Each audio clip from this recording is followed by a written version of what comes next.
Hello and welcome to another episode of India. Bonjour et bienvenue dans un nouvel épisode de India and Global Life.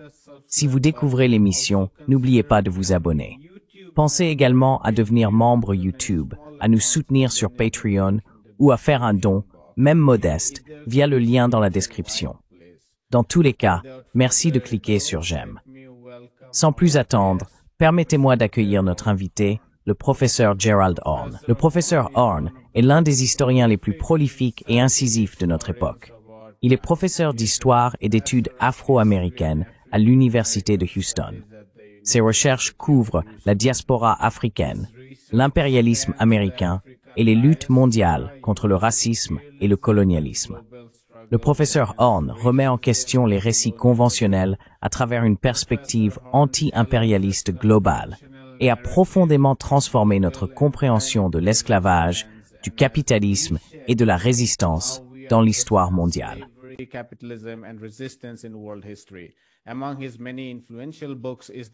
Parmi ses nombreux ouvrages influents figure la contre-révolution de 1766, la résistance des esclaves et les origines des États-Unis d'Amérique, dont nous allons parler aujourd'hui. Professeur Horne, bienvenue en Inde et à Global Left. Merci de m'avoir invité. Je souhaite discuter de votre livre, La contre-révolution de 1766. Mais avant d'aborder votre ouvrage, pourriez-vous nous parler un peu de la mythologie entourant 1776? On la présente souvent comme une révolution, marquant une rupture avec l'Empire britannique, la diffusion de la démocratie, la séparation de l'Église et de l'État, et plus importante encore, comme un modèle pour les révolutions ultérieures. Pourriez-vous donc nous expliquer à quel moment ces mythes sont apparus dans l'histoire et comment ils se sont maintenus jusqu'à aujourd'hui?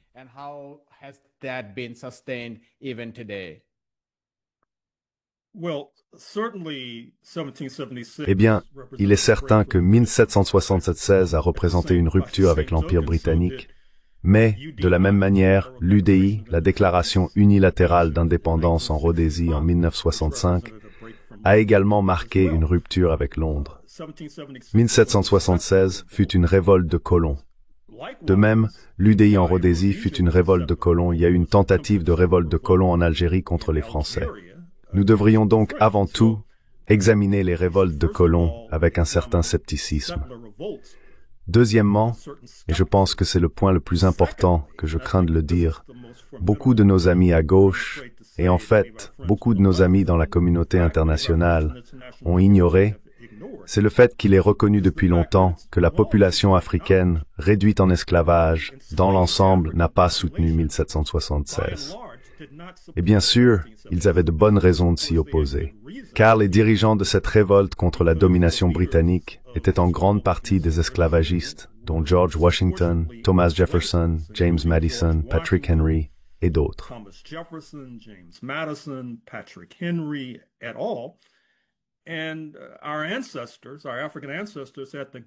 Et nos ancêtres africains avaient le don de prophétie, dans la mesure où, en 1766, il y avait des milliers d'Africains réduits en esclavage dans les colonies dirigées par ces rebelles. En 1861, à la veille de la guerre de sécession, ils étaient des millions. Non seulement ils étaient des millions, mais cet investissement dans les corps des Africains réduits en esclavage constituait la principale source de richesse de cette ancienne république. Je parle des États-Unis d'Amérique. Ce que je trouve curieux dans la façon dont beaucoup de nos amis de gauche analysent les événements, c'est qu'au moins aux États-Unis, à travers tout le spectre idéologique, il existe des critiques du socialisme, par exemple.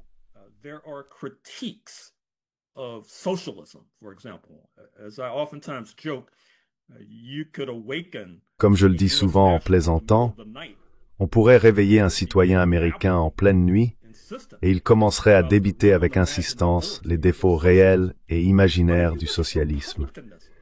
Mais si l'on regarde le républicanisme, par exemple, qui est censé être l'emblème de 1766, il aurait dû être évident depuis des décennies qu'en se révoltant contre le droit divin des monarques, les soi-disant révolutionnaires ont remplacé ce système par le soi-disant droit divin des propriétaires d'origine européenne. Il est certain, comme on le reconnaît depuis un certain temps, que les Africains n'ont pas été inclus dans ce processus.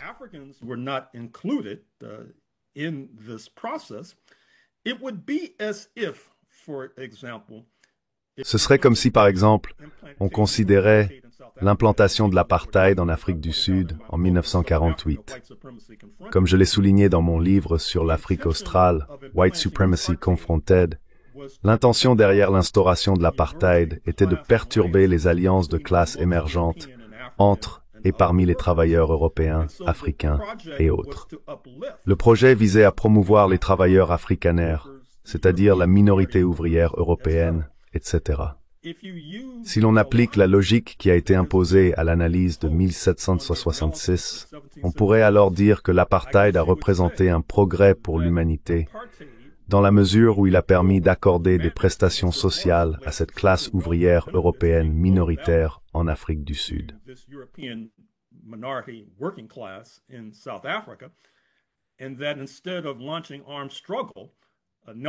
Et que, au lieu de lancer la lutte armée, Nelson Mandela et le Congrès national africain auraient dû attendre que l'histoire fasse son œuvre, car inévitablement l'apartheid, selon la logique ou l'illogisme appliqué à 1776, aurait conduit par exemple à l'octroi de prestations sociales à la majorité africaine, ce qui est évidemment absurde et ridicule.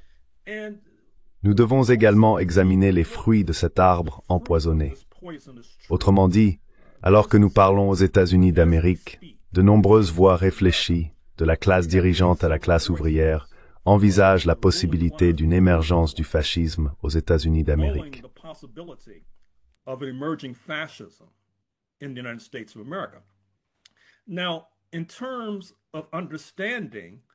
Maintenant, en ce qui concerne la compréhension de ce fascisme émergent, j'ai remarqué que tant dans la classe dirigeante que dans la classe ouvrière, on a rarement recours à l'histoire.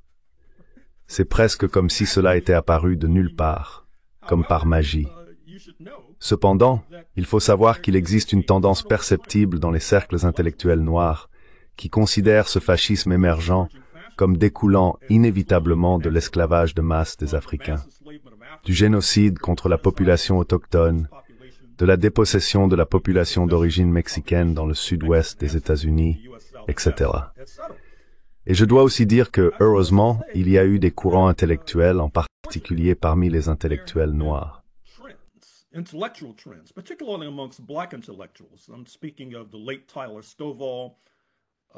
Je parle du regretté Tyler Stovall dans son livre White Freedom, du regretté Charles Mills, d'ascendance jamaïcaine et canadienne, dans ses écrits sur le contrat racial. Je pense à l'éminent intellectuel noir Ishmael Reed, originaire de la région de la baie de San Francisco, et à sa parodie du spectacle de Broadway extrêmement lucratif sur le père fondateur Alexander Hamilton. Ishmael Reed, bien sûr, a remis en question les fondements de cette extravagance financée par Disney, la multinationale, et célébrée entre autres par Barack Obama et Dick Cheney. Et bien sûr le grand cinéaste haïtien Raoul Peck. Je recommande son documentaire Exterminate All the Brutes, qui est une dénonciation cinglante du colonialisme de peuplement.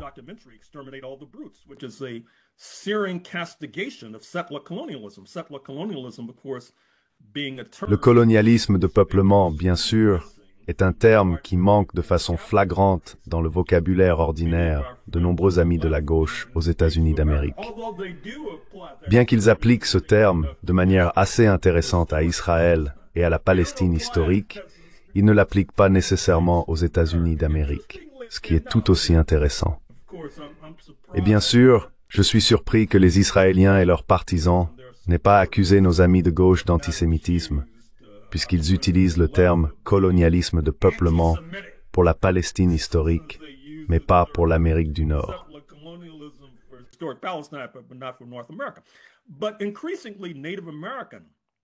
Mais de plus en plus, des universitaires amérindiens remettent également en question 1776. Je pense par exemple à Roxanne Dunbar Ortiz, également originaire de la région de la baie de San Francisco. De même, Ned Blackhawk de l'université de Yale, dans son livre The Rediscovery of America, souligne un fait qui a été négligé et éclipsé par nombre de nos amis de gauche. 1766 ne représentait pas seulement une révolte contre l'abolitionnisme britannique naissant et émergent. Rappelons l'affaire Somerset en 1772 à Londres, qui semblait indiquer que la ville s'éloignait de l'esclavage de masse. Bien sûr, Londres avait un problème particulier, car elle possédait un empire tentaculaire, sans nécessairement une population domestique importante.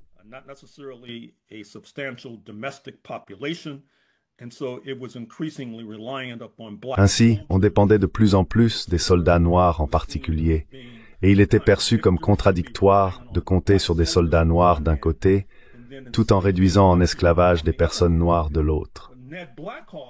Ned Blackhawk et d'autres chercheurs amérindiens ont également souligné que Londres se lassait de dépenser du sang et de l'argent à combattre les Amérindiens pour s'emparer de leurs terres, afin que des spéculateurs fonciers comme George Washington puissent en tirer profit, par exemple.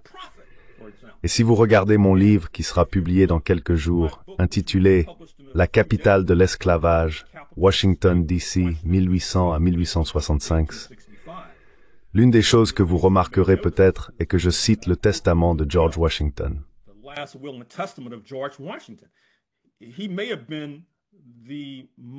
Il se peut qu'il ait possédé plus de terres que n'importe quelle autre personne sur la planète, y compris le roi d'Angleterre d'ailleurs. Et à propos de ce livre, La capitale de l'esclavage, je devrais également souligner que, malgré le fait que Washington, D.C. était censé être le siège de cette république prônant la liberté, c'était une ville fortement dépendante du travail des Africains réduits en esclavage. C'est l'une des raisons pour lesquelles, aujourd'hui encore, Washington, D.C. a une majorité noire, par exemple. Fait intéressant, ce qui compromet d'ailleurs la progression vers le fascisme. Et pendant la guerre de 1812, lorsque les États-Unis ont tenté de s'emparer du Canada, ce qui encore une fois fait l'actualité sous M. Trump, les tuniques rouges ont envahi.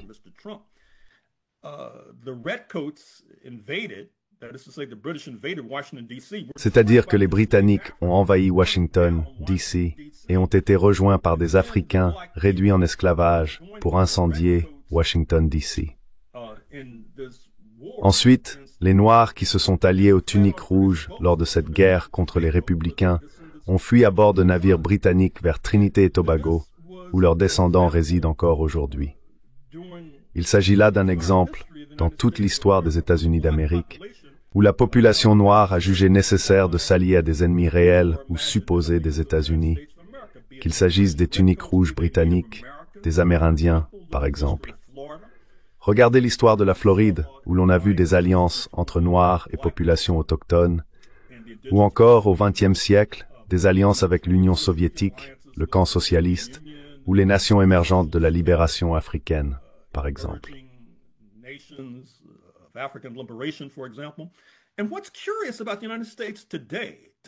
Et ce qui est curieux aux États-Unis aujourd'hui, pour revenir au présent, ce sont les résonances entre les discours de la droite qui se reflètent à gauche. Je veux dire par exemple, comme vous le savez probablement, aux États-Unis, l'aile droite mène une croisade sacrée contre ce qu'elle appelle la diversité, l'équité et l'inclusion, c'est-à-dire les tentatives d'inclure toute personne autre que des hommes d'origine européenne dans divers postes. Fait intéressant, la gauche a un miroir de ce processus mal avisé. J'écoutais l'autre jour des podcasteurs de gauche et ils utilisaient le terme « identitaire » pour qualifier toute personne noire nommée à un poste de haut niveau, par exemple dans une administration du Parti démocrate, alors même que le Parti démocrate dépend fortement du vote noir. Mais j'imagine qu'on n'est pas censé obtenir de poste, par exemple.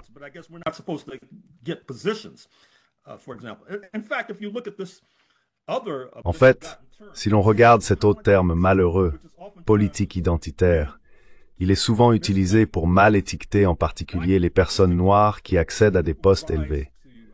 On appelle cela un processus de politique identitaire. Mais je n'ai jamais entendu quelqu'un à gauche aux États-Unis appliquer l'étiquette de politique identitaire à Israël. Et pourtant, voici un pays fondé sur une identité ethno-religieuse exclusive. Un projet politique basé sur une identité ethno-religieuse exclusive. Mais le terme politique identitaire ne s'applique pas. C'est, parmi tant d'autres, l'une des raisons pour lesquelles la gauche est dans une telle impasse dans ce pays. Pourquoi nous sommes au bord du fascisme et pourquoi nous avons besoin de repenser totalement notre passé si nous voulons avancer.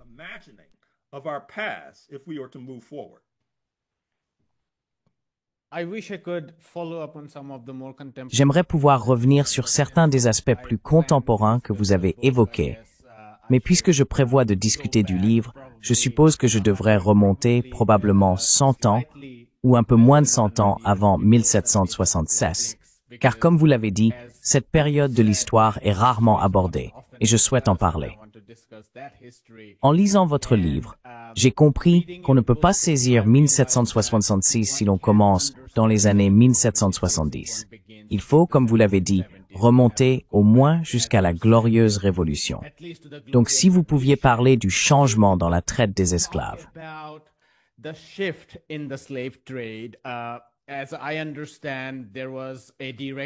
Si je comprends bien, il y a eu une déréglementation qui a accru le flux de personnes réduites en esclavage d'Afrique vers les Amériques, et cela a continué jusqu'en 1776, date que nous aborderons plus tard.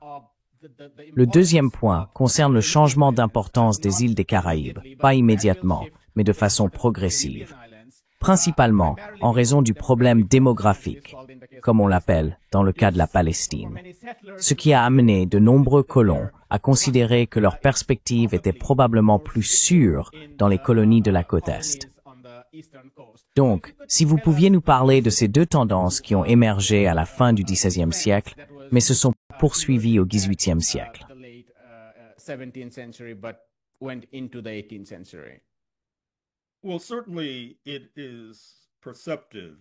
Eh bien, il est certainement pertinent de suggérer que l'on ne peut pas comprendre 1776 sans comprendre la soi-disant glorieuse révolution dans les îles britanniques en 1688. Je devrais également souligner, avant de me lancer dans une explication de ce point, que depuis la publication du livre sur 1776, il existe des synthèses sur le XVIe siècle et la période précédant 1788. Je pense qu'une partie du problème concernant 1776 et de nombreux analystes de ce moment historique est qu'il commence l'histoire par exemple peut-être en 1750, ce qui revient à arriver au milieu d'un film et à supposer que l'on comprend tout ce qui s'est passé avant d'entrer dans la salle, ce qui est évidemment absurde.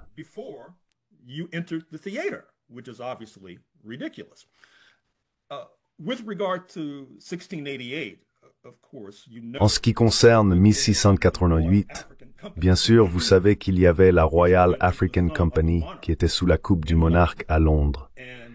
Elle a été créée vers 1670 ou à peu près. Dans mon livre L'Apocalypse du colonialisme de peuplement, j'explique les événements qui ont mené à la création de la Royal African Company. La traite négrière africaine sous le contrôle du monarque était extrêmement lucrative. On pouvait investir l'équivalent de $1 et en recevoir 1700 en retour. Comme je l'ai suggéré, il y a aujourd'hui des gens qui vendraient leur premier-né pour un bénéfice de 1700%, sans parler d'un Africain qu'ils ne connaissaient même pas.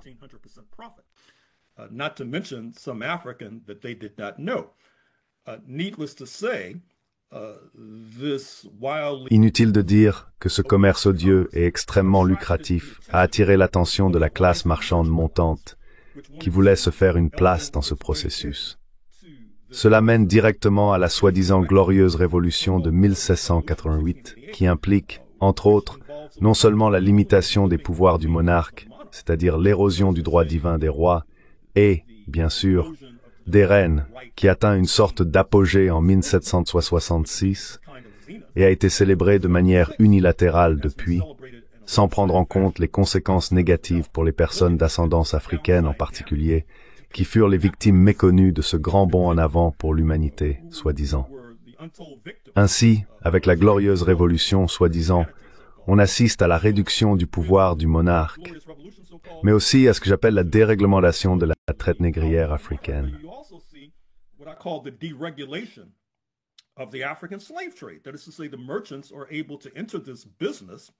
C'est-à-dire que les marchands peuvent entrer dans ce commerce, ce qu'ils font avec zèle, et énergie, au point que les marchands équipent des navires pour descendre en particulier sur la côte ouest de l'Afrique, enchaînant et menottant tous les Africains à leur portée, les traînant à coups de pied et en hurlant à travers l'Atlantique pour travailler notamment dans les champs de canne à sucre, mais pas exclusivement dans les champs de canne à sucre. Le sucre avait alors la réputation d'être une sorte de médicament miracle, c'est-à-dire qu'il n'était pas seulement utilisé pour sucrer le thé et le café, mais aussi considéré en quelque sorte comme une drogue utile pour divers maux, par exemple. Le problème, bien sûr, est que les Africains étaient des travailleurs forcés. Et à un certain moment, leur nombre a commencé à croître, notamment dans les Caraïbes, en particulier en Jamaïque et à la Barbade.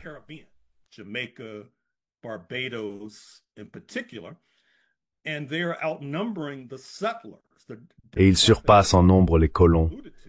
Le problème démographique auquel vous faisiez allusion, parfois à des taux de 10 contre 1 ou 20 contre 1, ce qui crée des conditions favorables aux révoltes d'esclaves, qui commencent à se produire avec une grande rapidité, au point que les colons décident que la meilleure solution est ce que j'appelle la grande migration des Caraïbes vers le continent nord-américain. Juste en note de bas de page, mon utilisation du terme « grande migration » est un clin d'œil aux historiens de l'Afrique australe pour attirer leur attention, car bien sûr, la Grande-Bretagne abolit l'esclavage dans les années 1830, des décennies avant les États-Unis, qui ne le font que dans les années 1860, à la suite de l'effusion de sang connue sous le nom de guerre de sécession.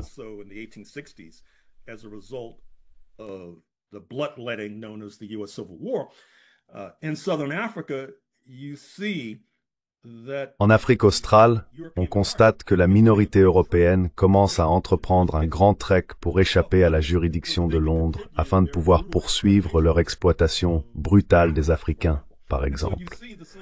On observe donc le même processus des Caraïbes jusqu'au continent nord-américain, même s'il est juste de dire qu'encore en 1750, Londres considérait les Caraïbes comme plus précieuses que le continent nord-américain, ce qui, d'une certaine manière, aide à expliquer, c'est un facteur explicatif, pourquoi, même si Londres a combattu la révolte contre sa domination sur le continent menée par George Washington, au final, ils estimaient que la Jamaïque, la Barbade, etc., étaient plus précieuses.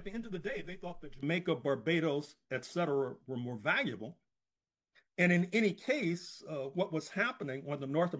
de toute façon, ce qui se passait sur le continent nord-américain, c'est qu'eux aussi cherchaient à étendre l'esclavage, ce qui a, de manière prévisible, conduit à des révoltes d'esclaves.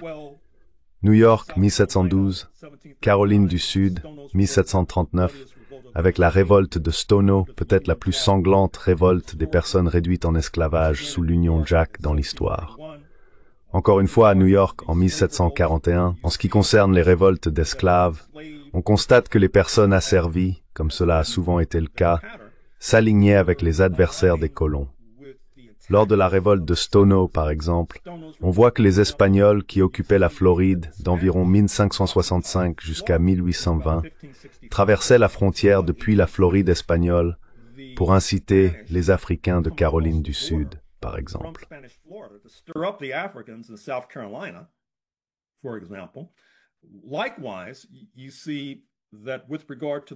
De même, on constate qu'en ce qui concerne ces révoltes des personnes réduites en esclavage, à New York en 1712 et 1741, il y a eu une aide apportée aux esclaves depuis le Québec, par exemple.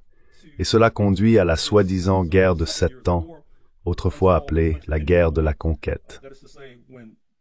C'est-à-dire lorsque Londres a cherché à rendre service aux colons en écrasant les Français, dans ce qui est aujourd'hui le Canada, et en coupant également les ailes des Espagnols en Floride.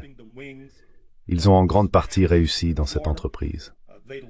Et, une fois de plus, en guise de note de bas de page, cela a laissé jusqu'à aujourd'hui une question nationale au Canada, où l'on trouve une population francophone agitée au Québec, qui a cherché par intermittence à faire sécession du Canada.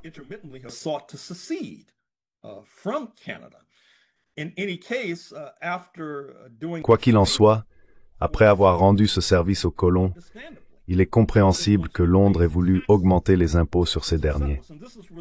Et c'est là que commence l'histoire traditionnelle.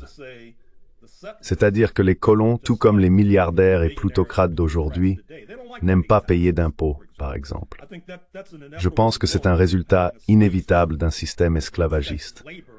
On s'attend à ce que le travail soit gratuit, par exemple.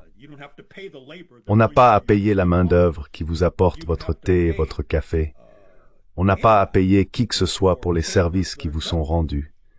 Cela conduit donc à une agitation parmi la classe des esclavagistes, qui finit par mener une révolte contre Londres, aboutissant à la création des États-Unis d'Amérique, qui fêteront leur 250e anniversaire en 2026.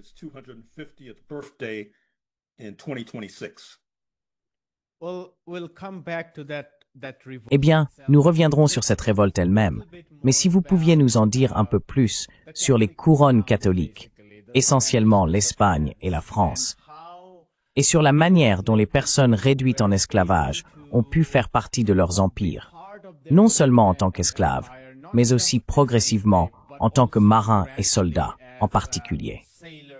D'après ce que j'ai compris en lisant votre livre, les Espagnols et les Français n'étaient pas nécessairement animés par des idées abolitionnistes telles que nous les comprenons aujourd'hui.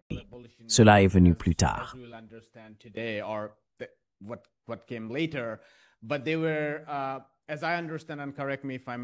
Mais ils étaient, si je comprends bien, et corrigez-moi si je me trompe, avant tout motivés par des intérêts stratégiques pour combattre les Britanniques. Compte tenu de leur démographie, ils pensaient qu'il serait plus facile de lutter contre les Britanniques s'ils enrôlaient d'anciens esclaves. Donc, si vous pouviez nous expliquer un peu pourquoi les Espagnols et les Français étaient plus enclins à inclure d'anciens Africains réduits en esclavage dans leurs forces armées et à leur accorder progressivement plus de liberté, ce à quoi les protestants et les colons d'Amérique du Nord se sont farouchement opposés, ce serait formidable.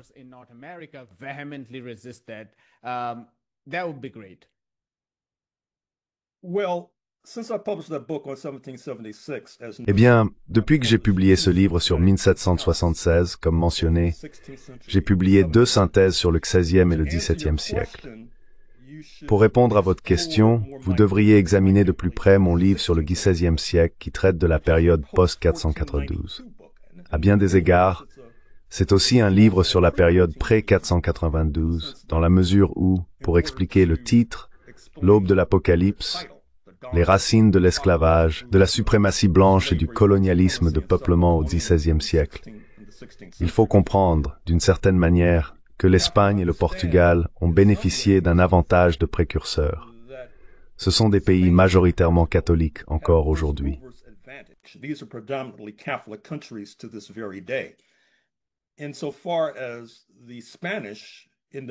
Dans la mesure où les Espagnols, au milieu de l'année 1492, expulsaient la population musulmane, après, enfin, 700 à 800 ans de domination principalement islamique sur la péninsule ibérique, ils accéléraient également l'Inquisition, c'est-à-dire la persécution de ceux qui n'étaient pas catholiques, en particulier la minorité juive, qui était souvent confrontée au choix difficile de se convertir au catholicisme, d'être torturé ou de mourir. Ainsi, lorsque Christophe Colomb traversa l'Atlantique en 1492, certaines preuves suggèrent que des migrants juifs l'accompagnaient parce qu'ils cherchaient à fuir l'Inquisition.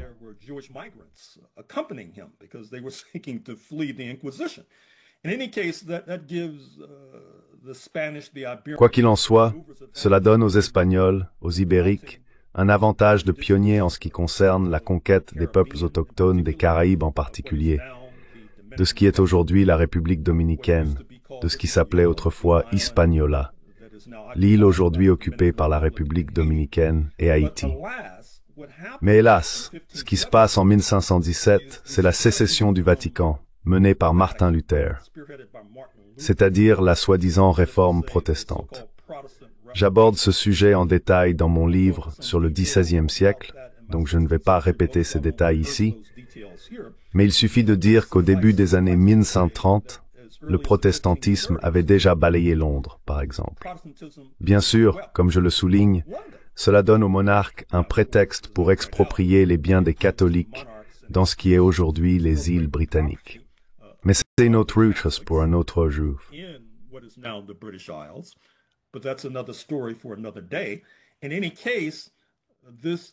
Dans tous les cas, cela déclenche une série de guerres de religion entre protestants et catholiques.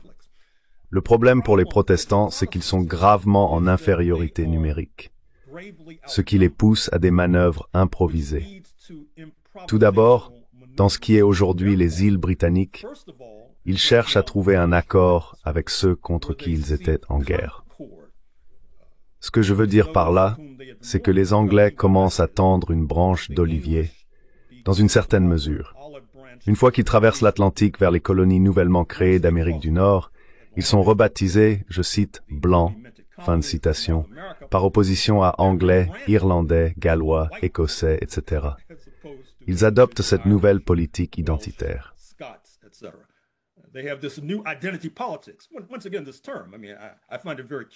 Encore une fois, ce terme. Je trouve très curieux que beaucoup de nos amis euro-américains de gauche utilisent le terme politique identitaire pour qualifier ou disqualifier toute expression noire, mais qu'ils ne l'emploient pas pour la blanchité, qui est pourtant la politique identitaire originelle. Cela conduit ensuite à la suprématie blanche, qui à son tour constitue cette identité de collaboration de classe. Je ne pense pas qu'on puisse commencer à comprendre le Trumpisme en 2025 et les 67 millions de voix qu'il a obtenues en novembre 2024 sans comprendre la collaboration de classe. Autrement dit, il dispose d'une base importante d'euro-américains issus des classes ouvrières et moyennes. Les origines du colonialisme de peuplement en Amérique du Nord relèvent également d'un projet de collaboration de classe.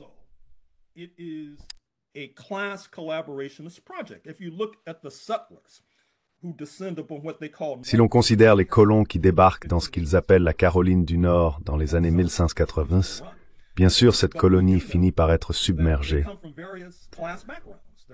Mais nous savons qu'ils viennent de divers milieux sociaux. Ce sont des commerçants, des éléments déclassés, des éléments marginaux, tous parrainés par le 1% de la classe dirigeante de Londres, et tous déterminés à s'emparer des terres des Amérindiens pour leurs bénéfices mutuels. Et c'est là que l'on commence à voir les racines du colonialisme de peuplement. Ce serait comme si, pour utiliser une analogie, l'histoire de l'Asie du Sud avait été différente, disons, et qu'il y avait eu un mouvement populaire parmi les hindous pour chasser et piller les Sikhs et les musulmans, puis que les intellectuels et analystes hindous appellent cela la démocratie, parce que, hypothétiquement, cela serait soutenu par une écrasante majorité d'hindous.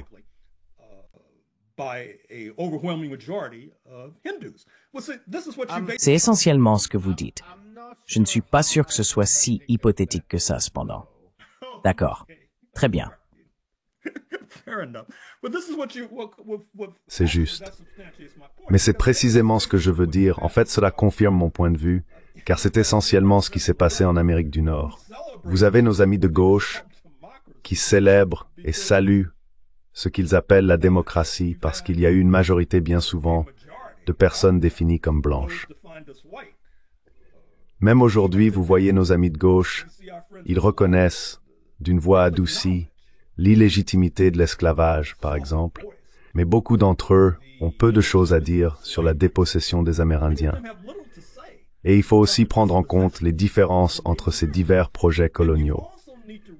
Je veux dire, par exemple, nous savons qu'il existe des différences en ce qui concerne le capitalisme, par exemple.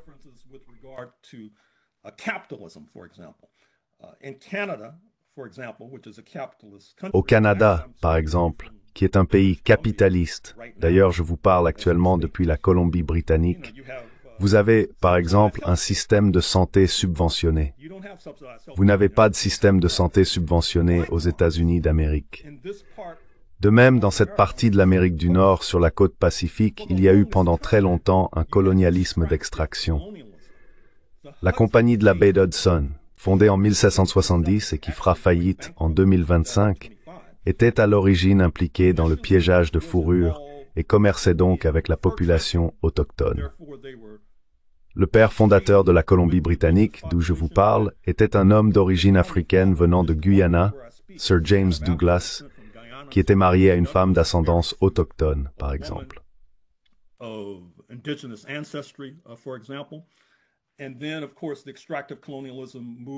Et puis bien sûr, le colonialisme extractif s'est tourné vers le bois, les minéraux, etc.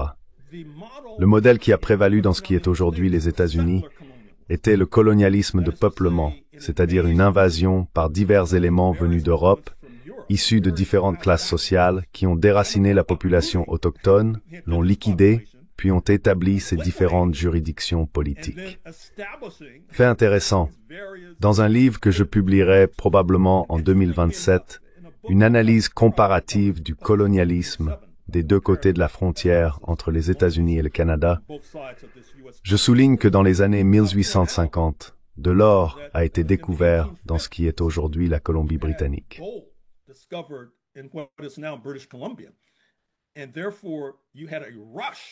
Par conséquent, il y a eu un afflux de colons venus des États-Unis dans ce territoire, ce qui a contribué à pousser la Colombie-Britannique vers le colonialisme de peuplement. Fait intéressant, après que la Colombie-Britannique a commencé à s'engager dans le colonialisme de peuplement, le fameux Sir James Douglas, le père fondateur qui a contribué à établir cette colonie, a trouvé sa position incompatible avec ce nouveau système, si bien qu'il a été complètement évincé. Fait tout aussi intéressant dans le territoire de Washington, qui deviendra l'État de Washington avec Seattle comme principale ville, vers 1889. Pardonnez mon exposé sur cette question, mais mon cerveau déborde de mes recherches actuelles.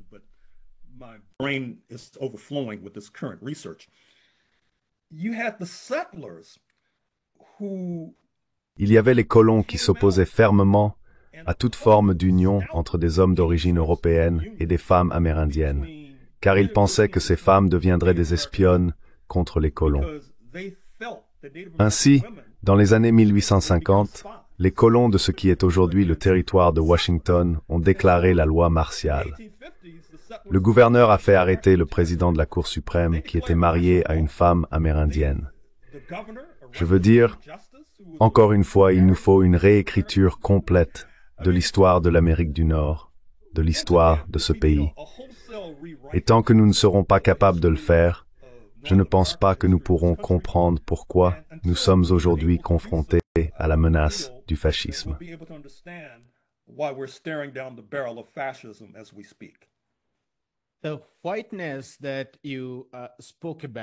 La blancheur dont vous avez parlé, et vous soutenez que c'était un phénomène relativement récent, même au milieu du XVIIIe siècle, a été un processus difficile, car les Irlandais ou les Écossais n'étaient pas dignes de confiance. On les considérait comme des espions ou complices des empires de la couronne. Et même s'il s'agissait d'Allemands, ils n'étaient pas nécessairement protestants. Donc c'était un processus complexe. Ensuite, la nécessité de passer outre toutes les autres différences, ethniques, religieuses, concernant les Africains était très importante. Et vous avez consacré un chapitre à cette tentative ratée de créer la Géorgie comme une colonie entièrement blanche. Et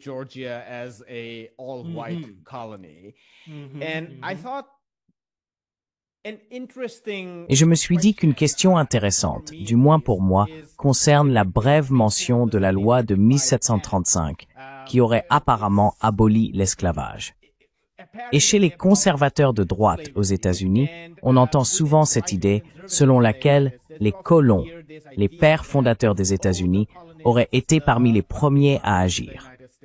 Alors que vous soutenez que cela n'a rien à voir avec l'abolition, que c'était principalement, comme vous le dites dans la préface, une sorte de mur de Berlin, destiné à protéger les Carolines et plus tard la Virginie contre la Floride espagnole, perçu comme un épicentre d'insurrection, d'activités d'espionnage, etc.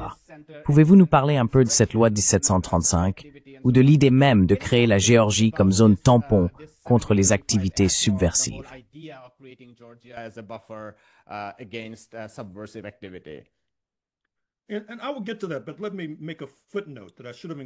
Je vais y venir, Mais permettez-moi d'ajouter une note de bas de page que j'aurais dû inclure lorsque je parlais du conflit entre la Floride espagnole et les Carolines, par exemple. Si l'on regarde l'histoire de Cuba, par exemple, à seulement 145 km des côtes de la Floride, ce qui est intriguant, c'est qu'à Cuba, en particulier sous domination espagnole, il y avait dès le début une importante population noire libre, par exemple. Il y avait des hommes d'origine africaine dans l'armée, par exemple.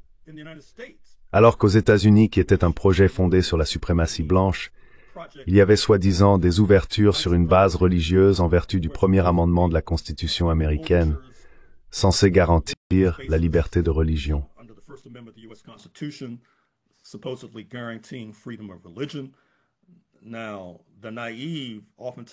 Or, les naïfs négligent souvent le fait que cela facilite le processus de blanchiment. Par exemple, parce que les colons d'Amérique du Nord font face à un obstacle redoutable pour soumettre les Amérindiens et maîtriser les Africains. Ils ont donc besoin de toutes les forces vives qu'ils peuvent rassembler. C'est pourquoi des ouvertures sont faites à la population juive migrante, contrairement à ce qui se passait sous le drapeau espagnol, par exemple. Mais, contrairement à ce que pensent certains de nos amis naïfs, cela a plus à voir avec le recrutement de forces vives pour combattre les Amérindiens et maîtriser les Africains qu'avec le progressisme. En réalité, placer le progressisme au cœur de ce processus relève de l'idéalisme.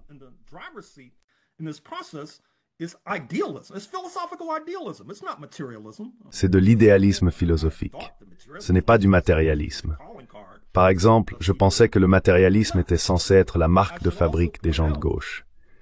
Je devrais aussi souligner, et j'y reviendrai en parlant de 1735, que l'Oregon, encore une fois je reviens à mes recherches actuelles, l'Oregon en tant que territoire, avant de devenir un État, même après être devenu un État, essaye d'exclure l'esclavage, par exemple.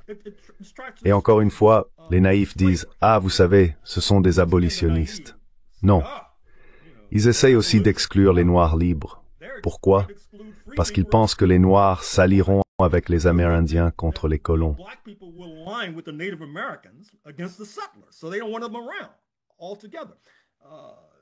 Donc, ils ne veulent pas d'eux du tout. En fait, encore aujourd'hui, Portland, dans l'Oregon, compte l'une des plus petites populations d'ascendance africaine parmi toutes les grandes villes, en raison des antécédents historiques que je viens d'évoquer. Ce qui nous amène à votre question sur la Géorgie, fondée par Sir James Oglethorpe, qui est encore aujourd'hui présenté par les naïfs comme une sorte d'abolitionniste. Mais il ne veut pas d'Africains parce qu'il les considère comme une menace pour la sécurité, car il pourrait s'allier avec les Amérindiens contre les colons ou avec les Espagnols contre les colons.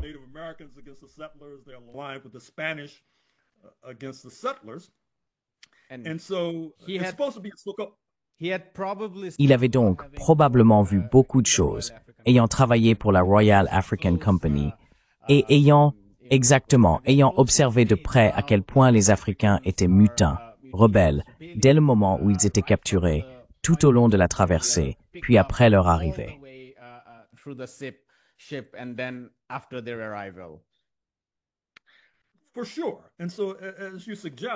Bien sûr. Et donc, comme vous le suggérez, cela conduit à la création d'une soi-disant colonie entièrement blanche en Géorgie. Mais cela introduit des contradictions entre et parmi les colons européens. Cela aiguise les contradictions de classe entre et parmi les colons européens, car il y a des Européens pauvres et des Européens riches, ce qui crée des tensions de classe. Ainsi, il ne faut pas longtemps pour que cette idée d'une soi-disant colonie blanche soit renversée.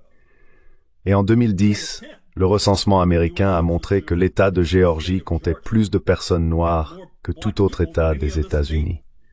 Ce qui montre à quel point cette idée de créer une colonie blanche n'a pas réussi.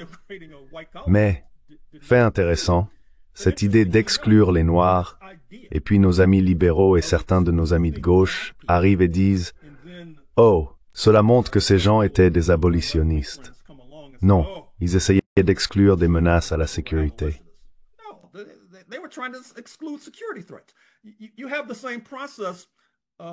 Vous observez le même processus après la révolte contre la domination britannique en 1776.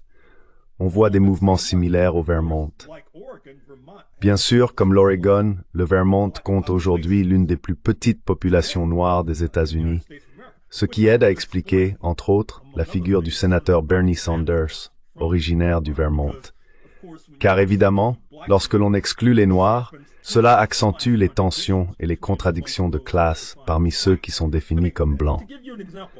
Pour vous donner un exemple, il y a quelques années, j'étais dans l'Idaho pour faire des recherches pour un livre publié sur le jazz, et il existe une stratification du travail selon des lignes raciales aux États-Unis.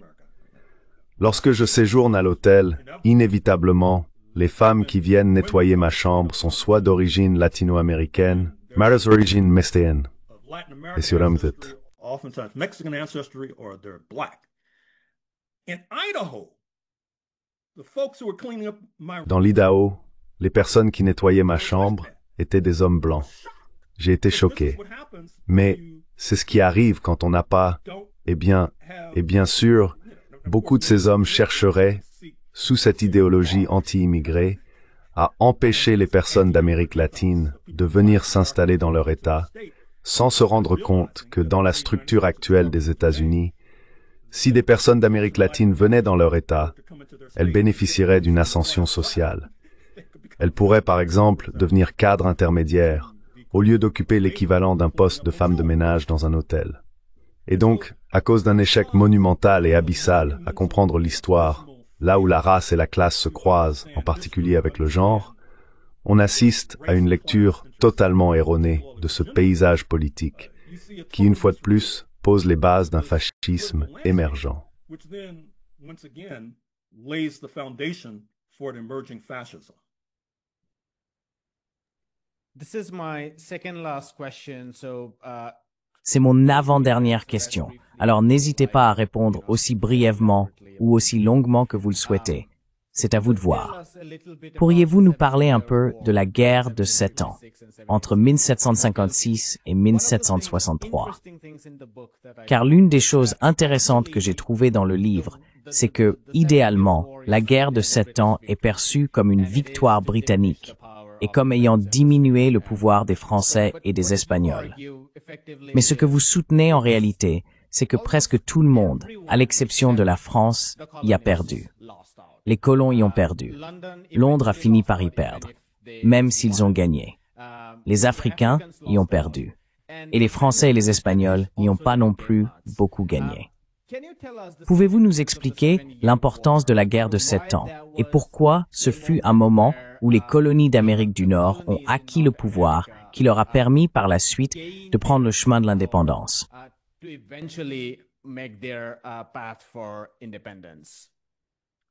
Well, 1756 to 1763. Eh bien, de 1756 à 1763, il s'agit d'un tournant dans l'histoire de l'Amérique du Nord, un tournant dans l'histoire de l'Empire britannique, et même un tournant dans l'histoire mondiale. Comme cela a été suggéré, entre autres, Londres rendait service aux colons menés par George Washington, car ils cherchaient à écraser leurs adversaires à leur frontière nord, c'est-à-dire le Québec, et à leur frontière sud, c'est-à-dire la Floride. Mais Londres a trop bien réussi, car, comme votre remarque le suggère, dans ce processus de réussite, comme nous l'avons évoqué il y a un instant, ils ont estimé devoir augmenter les impôts, ce qui a conduit à une révolte des colons. Which leads to a settler revolt, and of course, the settlers. Et bien sûr, les colons ont également reconnu que Londres devenait réticente à dépenser du sang et de l'argent, se déplaçant continuellement vers l'ouest pour déloger les Amérindiens afin que des spéculateurs fonciers comme George Washington puissent en tirer profit. Et cela alimente les flammes de la révolte des colons. Et bien sûr, comme nous le savons, après 1763, après 1766, on voit effectivement les colons se déplacer continuellement vers l'ouest, menant la guerre contre les Amérindiens. Ce qui est intéressant à propos de ces guerres, et qui n'a pas été suffisamment souligné, c'est que bien souvent, l'élan pour ces guerres sanglantes contre les Amérindiens venait de colons avides de terre, par exemple.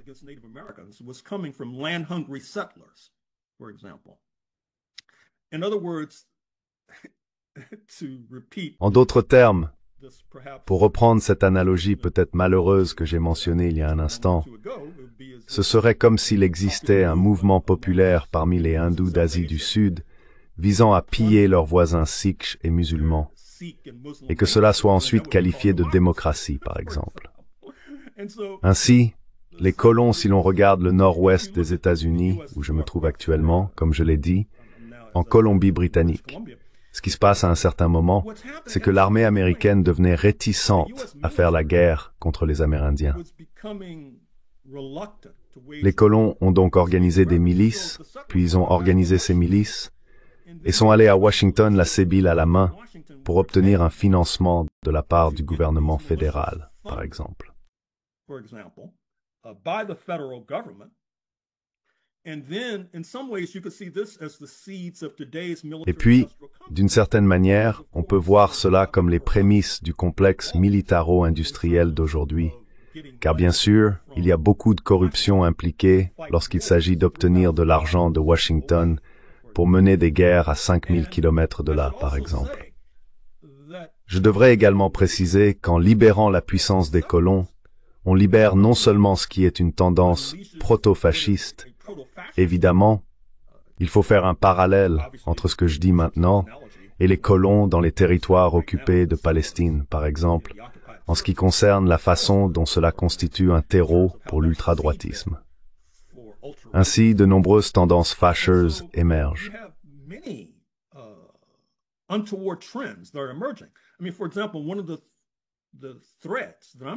Je veux dire, par exemple, l'un des axes que je poursuis dans cette recherche actuelle concerne l'Église de Jésus-Christ des Saints des Derniers Jours, ou les Mormons, comme on les appelle couramment, je devrais le préciser.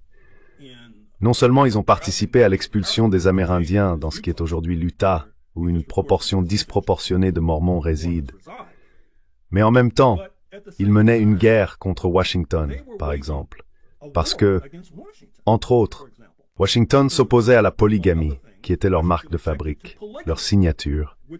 Et dans ce contexte, l'Église de Jésus-Christ des Saints des Derniers Jours armait souvent des Amérindiens pour combattre d'autres colons non mormons. Regardez le massacre de Mountain Meadows de 1857, par exemple. Vous trouverez énormément d'informations à ce sujet.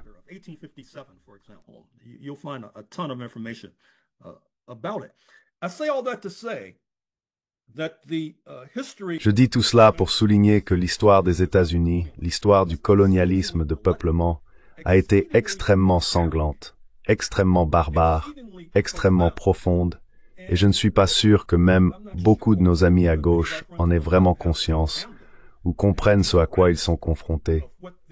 C'est l'une des raisons pour lesquelles ils semblent souvent si déconcertés et dupés, par exemple par l'élection de Donald J. Trump, avec 67 millions d'électeurs en novembre 2020, la montée du proto-fascisme, l'attaque contre la science, qui pousse les scientifiques américains vers l'Europe occidentale, voire vers la Chine, à l'heure où nous parlons, l'attaque contre les musées, l'attaque contre les cabinets d'avocats, l'attaque contre les médias de masse, par exemple, avec une base apparemment inébranlable composée de descendants de colons. Mais puisque, encore une fois, la notion de colonialisme de peuplement n'est généralement pas conceptualisée, il semble y avoir une incapacité à comprendre les descendants des colons aujourd'hui.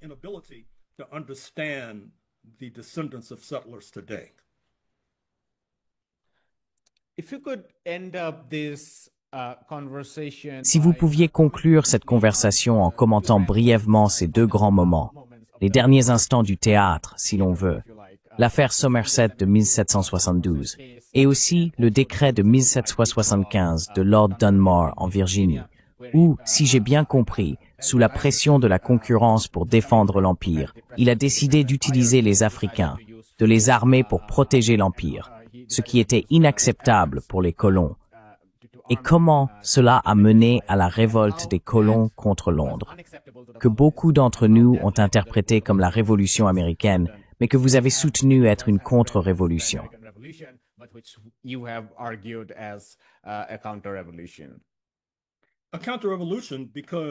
Une contre-révolution. car elle a été en grande partie motivée par la volonté de combattre l'abolitionnisme naissant à Londres, ainsi que par une tentative de renverser le décret venu de Londres, selon lequel les colons ne devaient pas continuer à se déplacer vers l'ouest, affrontant les Amérindiens aux frais de Londres. Je voudrais également signaler à votre public les représentations cinématographiques de ce dont je viens de parler. Tout d'abord, il existe une série en plusieurs parties intitulée The Book of Negroes, coproduite par la South African Broadcasting et la Canadian Broadcasting, qui présente une vision de la fin du XVIIIe siècle et de la révolte nord-américaine contre la domination britannique, menant à la formation des États-Unis, qui est cohérente et conforme à ce dont je parle aujourd'hui.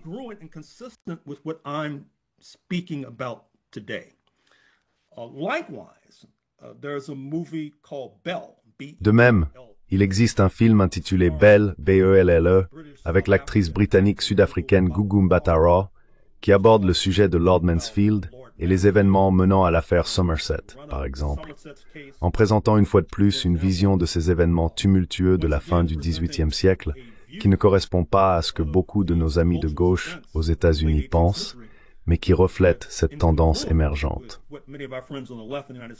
Comme mentionné, cela se retrouve dans les œuvres de nombreux intellectuels noirs, dont je ne répéterai pas les noms ici, qui cherchent à raconter et à reconstituer cette histoire complexe. Ce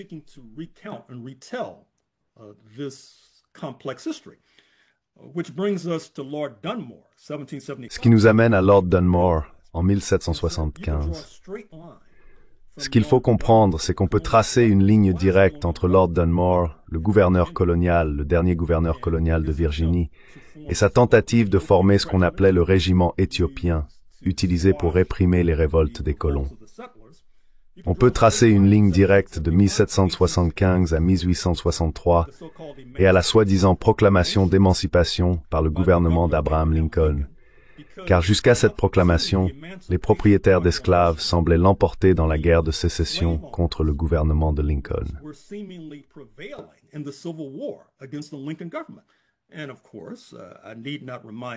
Et bien sûr, je n'ai pas besoin de rappeler à votre public un fait qui éclaire la politique aux États-Unis en 2025, à savoir que les soldats de base de l'armée des propriétaires d'esclaves n'étaient pas nécessairement eux-mêmes des esclavagistes. C'étaient des hommes pauvres d'origine européenne qui se battaient pour préserver un système d'esclavage, ce qui signifiait qu'ils devaient concurrencer le travail des esclaves, ce qui faisait baisser leur salaire et leurs conditions de travail. Mais ils pensaient que c'était dans leur intérêt de le faire.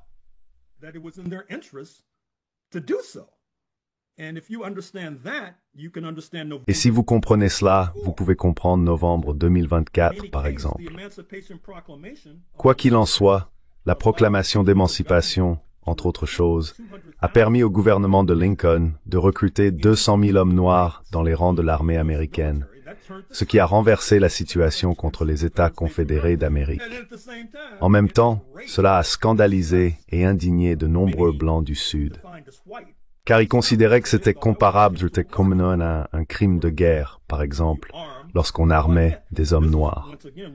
C'est encore une fois l'une des différences avec la Cuba espagnole, par exemple, où l'on armait historiquement des hommes noirs, et l'Amérique du Nord continentale, dominée par les protestants, où cela était considéré comme allant à l'encontre des usages.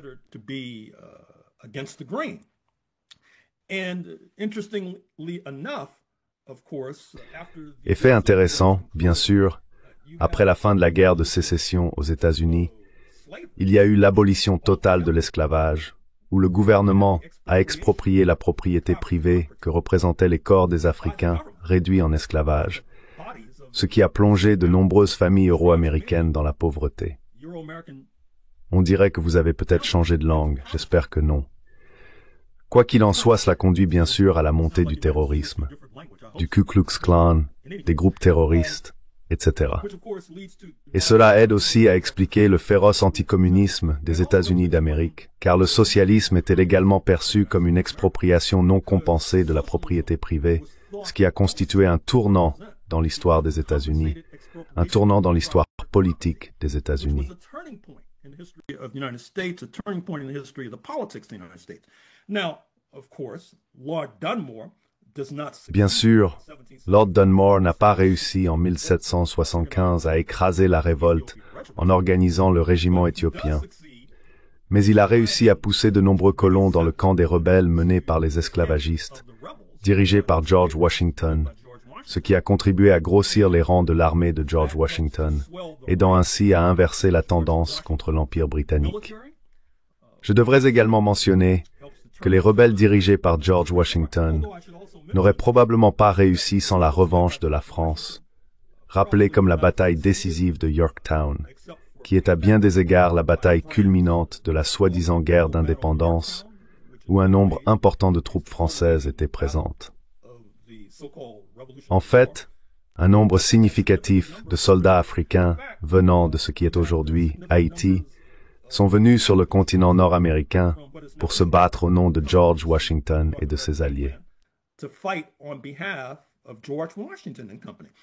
And just to continue the story, France... Et pour poursuivre l'histoire, la France, en effet, s'endette pour soutenir les rebelles en Amérique du Nord, ce qui déclenche ensuite des troubles en France même, menant à la Révolution française de 1789.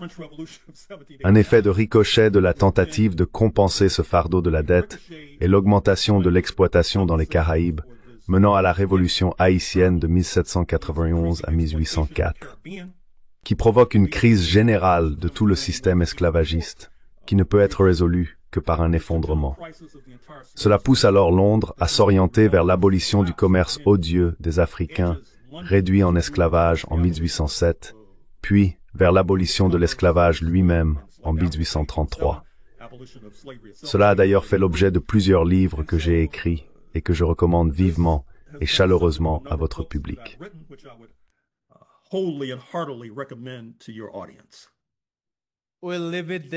Nous allons nous arrêter là, professeur Horn. Ce fut une conversation fascinante.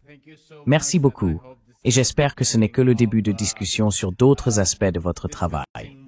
Oui, merci infiniment. Me revoir,